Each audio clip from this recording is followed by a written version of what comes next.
దేవునికి స్తోత్రం. హల్లెలూయా. గట్టిగా అందరూ. ఎందుకు గట్టిగా చెప్పాలంటే 2024వ సంవత్సరం అంతా దేవుడు మనల్ని కాచి కాపాడి భద్రపరిచి మరొక నూతన సంవత్సరాన్ని దేవుడు మనకు దయచేసినందుకు అందరం ఆయనకి కృతజ్ఞతాస్తుతులు చెల్లించాలి. హల్లెలూయా, హల్లెలూయా. ప్రభువునందు ప్రియమైనటువంటి దేవుని బిడ్డలకు ప్రభు అయిన యేసుక్రీస్తు నామమున శుభవందనములు తెలియచేస్తూ ఈ నూతన సంవత్సరములో దేవుని యొక్క కాపుదల మన పట్ల అంతము లేనిది. God's care never end. God's care never end. దేవుని యొక్క కాపుదల అంతము లేనిది. 2024వ సంవత్సరం వరకు మనలను కాచి కాపాడి భద్రపరిచిన తండ్రి ఈ 2025వ సంవత్సరము కూడా మనలను సురక్షితముగా ఉంచే దేవుడు. అందును బట్టి ఆయన కాపుదల అంతము లేనిది. చెప్పండి, ఆయన కాపుదల అంతము లేనిది. God's care never end. దేవుని యొక్క కాపుదల అంతము లేనిది. కనుక ఆయన యొక్క కృపను పొంది ప్రభువులో మనం ముందుకు సాగిపోదాం. పరిశుద్ధ గ్రంథములో నుంచి ఇర్మియా గ్రంథము 31వ అధ్యాయము 3వ వచనములో చివరి లైన్లో ఒక మాటను మనము చదువుకుందాం.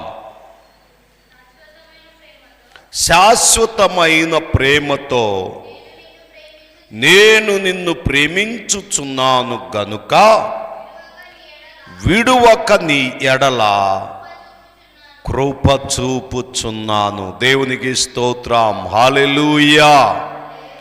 శాశ్వతమైన ప్రేమతో నేను నిన్ను ప్రేమించుచున్నాను గనుక విడువక నీ ఎడల కృప చూపుచున్నాను.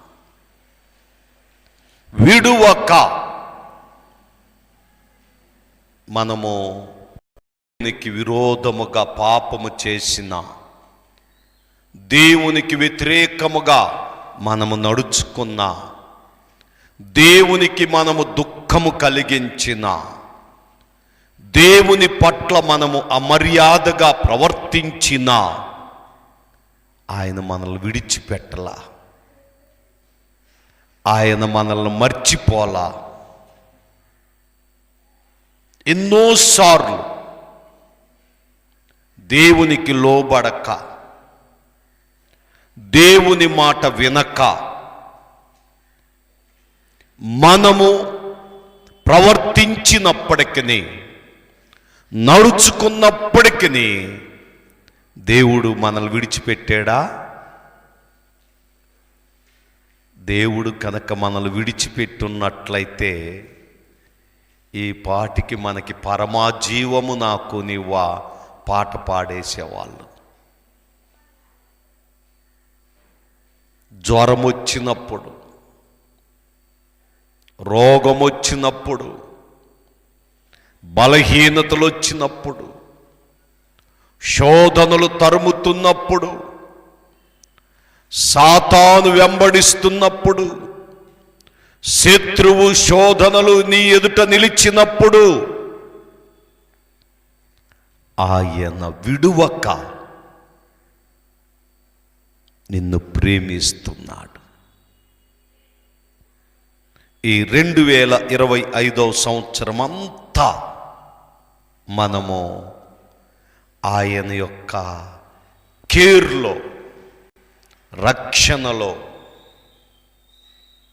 మనము ఉండాలి అంటే మనము ఎలాంటి జీవితాన్ని జీవించాలి?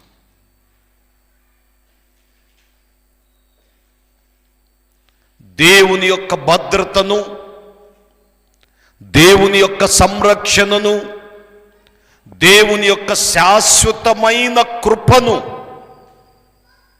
మనము పొందుకోవాలి అంటే మనము ఎలాంటి జీవితాన్ని జీవించాలి? అంతే కదా. మంచి డ్రెస్ వేసుకోవాలనుకో, ఇల్లంపటి వచ్చే అమ్మే డ్రెస్సులు కొంటామా? ఎక్కడికి పోతాము? పెద్ద షాప్, సిఎంఆర్, చందనాన, కందుకూర కదా, మంచి షాప్. ఎందుకు? అక్కడ ఏముంటాయి? మంచి డ్రెస్. ఇల్లంపటి వచ్చి ఎలా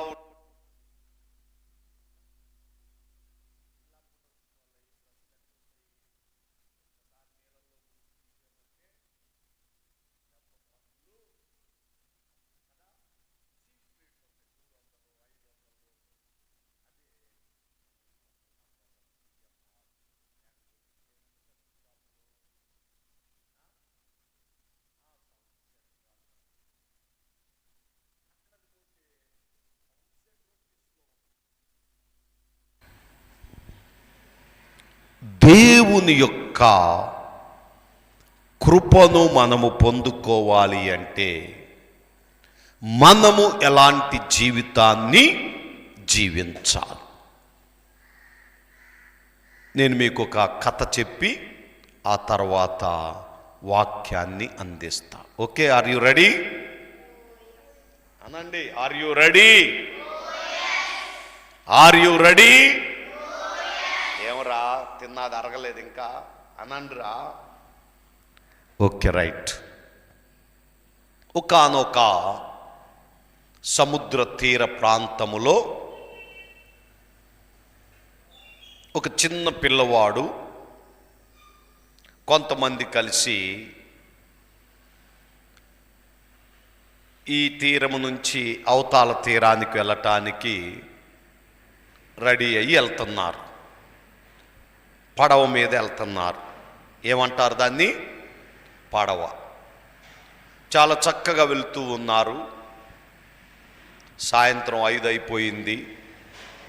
ఈలోపు ఒక భయంకరమైనటువంటి పెను తుఫాను వచ్చింది. సముద్రమంతా అల్లకల్లోలమైపోయింది. సముద్రములో పెద్ద పెద్ద అలలు లెగుస్తున్నాయి. ఈ అలల దెబ్బకి ఆ పడవంతా కూడా అటు ఇటు ఇటు అటు కొట్టుకుంటా పడవ మునిగిపోయింది.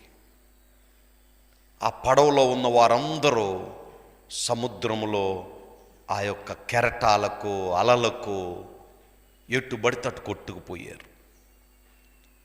ఆ పడవలో ఉన్న ఒక చిన్న పిల్లవాడు ఆ సముద్రములో ఆ అలలకు కొట్టుకుపోతూ ఒక పెద్ద రాయి దగ్గర వచ్చి ఆగాడు. ఆ రాయిని గట్టిగా పట్టుకున్నాడు. రాత్రి అయిపోయింది, చీకటి పడిపోయింది, నీళ్లు చాలా ఉన్నాయి, అలలు కొడతా ఉన్నాయి, సముద్రం ఉప్పొంగుతా ఉంది. ఆ పడవలో ఇంకా మరి కొంతమంది ఎటుపోయారో ఏమో, ఎవరు ఎలా కొట్టుకుపోయారు, ఎవరు ఎలా చనిపోయారో తెలియదు. కానీ ఆ పిల్లవాడు ఆ రాత్రంతా ఆ బండను పట్టుకొని అంతే ఉన్నాడు.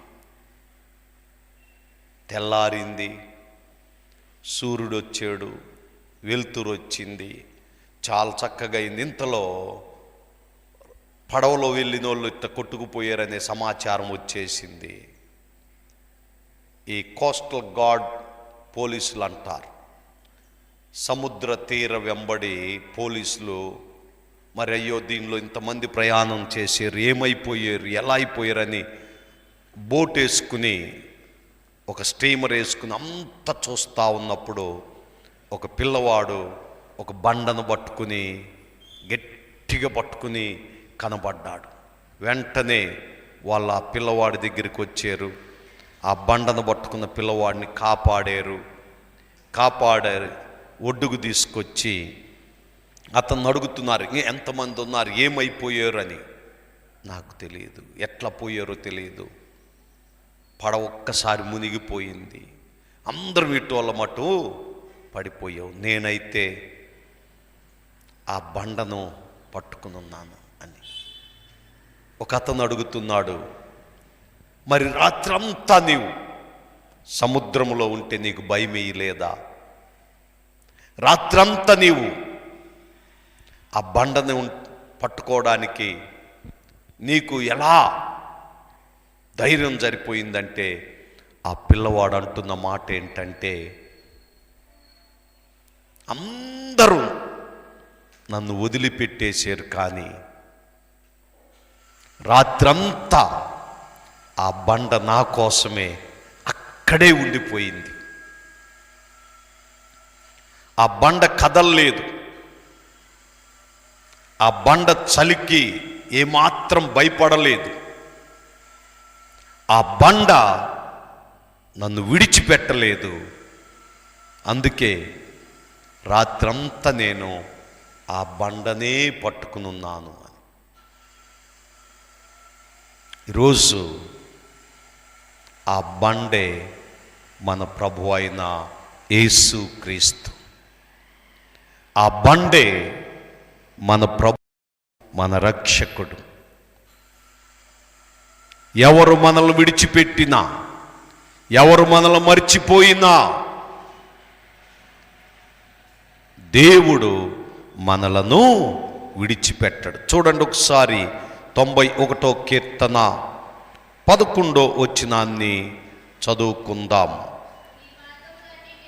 నీ మార్గములన్నిటిలో నిన్ను కాపాడుటకు ఆయన నిన్ను గూర్చి తన దూతలకు ఆజ్ఞాపించును. చూసారా? నీ మార్గములన్నిటిలో ఆయన నిన్ను కాపాడుటకు ఆయన నిన్ను గూర్చి తన దూతలకు ఆజ్ఞాపించును. God's care never end. ఆయన సంరక్షణ, ఆయన భద్రత, ఆయన కాపుదల అంతము లేనిది. అందుకే we must keep our lives in Jesus.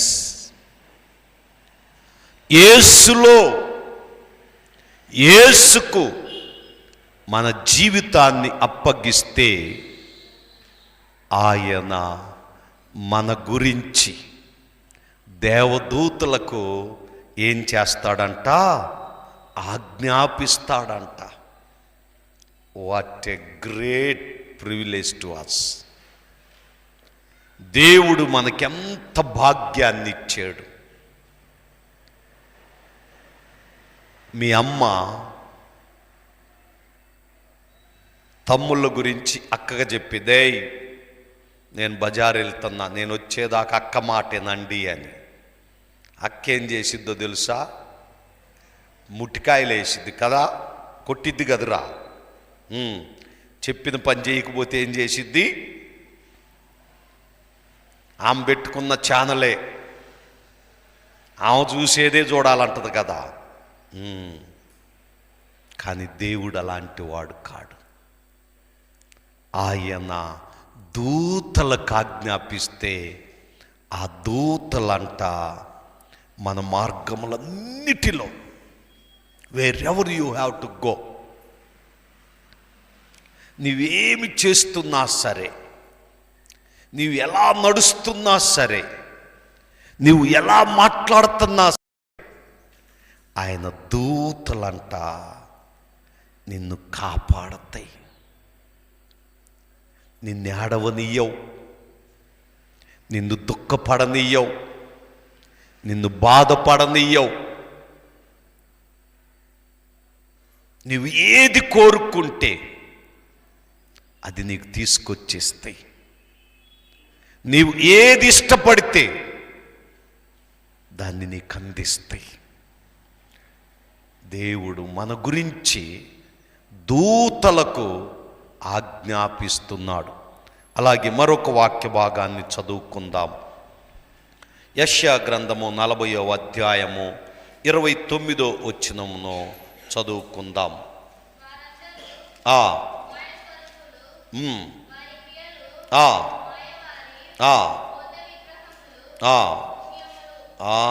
చూడండి, ఈ లోకములో ఎవరెవరమైతే మనం ఇష్టపడుతున్నామో, ఎవరెవరమైతే మనము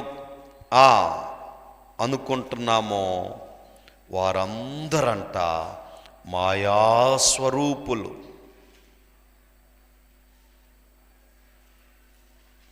ఈరోజు నా జీవితంలో ఒక శ్రేష్టమైనటువంటి మాటను గమనించుదాం. యెషయా గ్రంథము 40వ అధ్యాయము 29వ వచనం, సొమ్మసిల్లిన వారికి బలమిచ్చువాడు ఆయనే, శక్తిహీనులకు బలాభివృద్ధి కలగజేయువాడు ఆయనే. అలాగే 31 చూస్తే, యెహోవా కొరకు ఎదురు చూచువారు నూతన బలము పొందుదురు. God's care never end.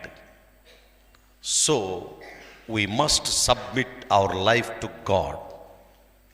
When we are in trouble, when we are in the critical situations, we must submit.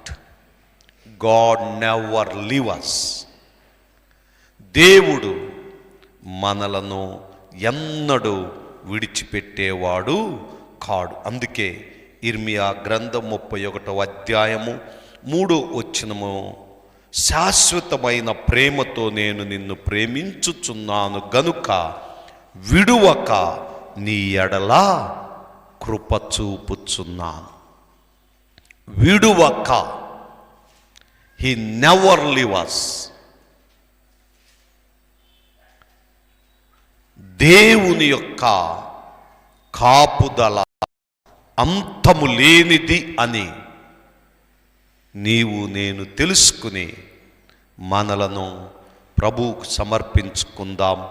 ప్రభు ఈ నూతన సంవత్సరం అంతా మనలను విడువక తన శాశ్వతమైన ప్రేమతో ప్రేమిస్తూ తన కృపను మన ఎడల చూపిస్తాడని దేవుని సేవకునిగా తెలియపరుస్తూ, దేవుడు తన మాటలు మన వినికిలో దీవించి ఆశీర్వదించునుగాక. ఆమేన్.